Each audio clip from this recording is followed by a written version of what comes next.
Hello, welcome to part 4 of Lessons from Books, The Alchemist by Paulo Coelho, and we are in the home stretch, so this is going to be really brief as we go through and conclude the story of Santiago.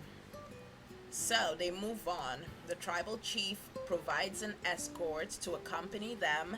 They get to a monastery and the alchemist dismisses the guard. The alchemist asks permission to use the kitchen. He goes in there and Santiago actually finally gets to see alchemy happen before his very eyes. The alchemist actually transmutes lead into gold, and then he splits it into 4 parts and gives 1 part to the monk as a gift for the use of his kitchen, 1 part to Santiago.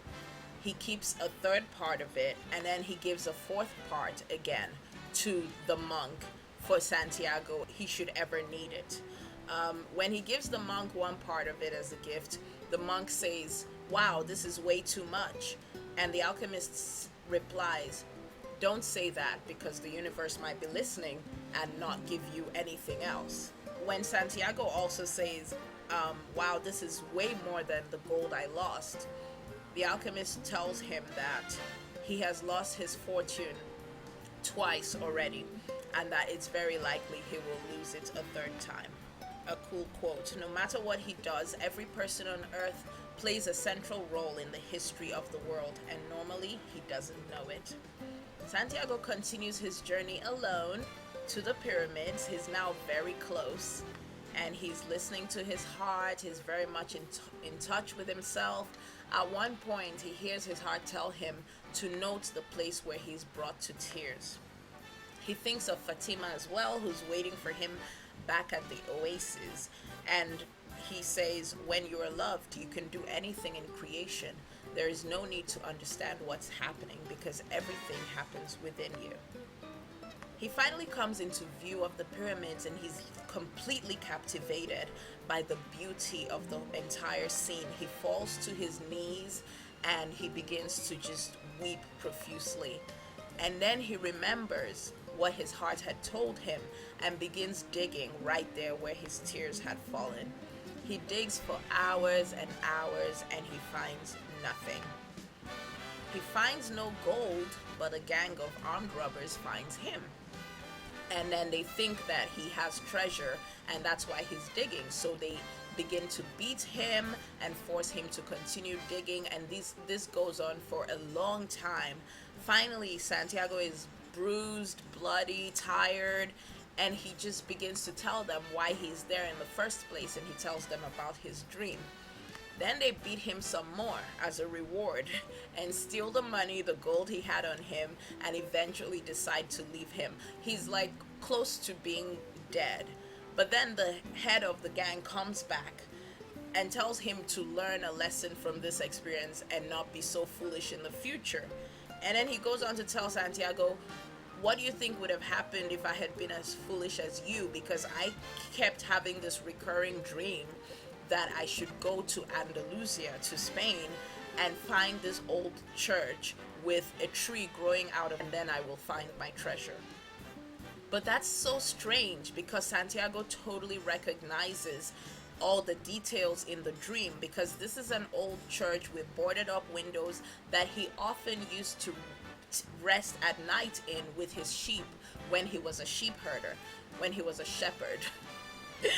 When he was a shepherd, he used to go by that church and sometimes spend the night there for shelter. So it's totally recognizable to him, and he's completely amazed because here he is out in Egypt, so far away from home, and there's someone who has had a recurring dream at the spot where his own recurring dream had led him. Santiago now realizes the purpose of the entire journey and knows that he needs to head home.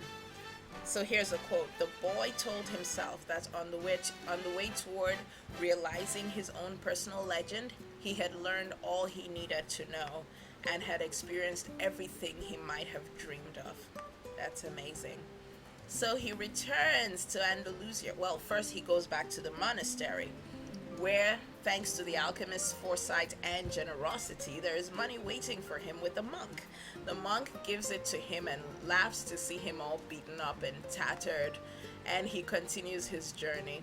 He heads to the old church that was described in the robber's dream, where he knew the way there. He had been there so many times. All the while, he's thinking of Fatima and can't wait to complete his task so he can go back to her. Here's a quote: "No project is complete until its objective has been achieved." He arrives at night, sleeps because he's exhausted, and then begins digging in the morning. And it doesn't take long before he unearths an entire chest full of precious coins, masks, just amazing treasures. It's said that it must have been a relic from the old wars that were fought in the area, but it's been buried there for centuries, and here he is, a young boy, unearthing this entire treasure. And a quote says, "Life really is generous to those who pursue their personal legend."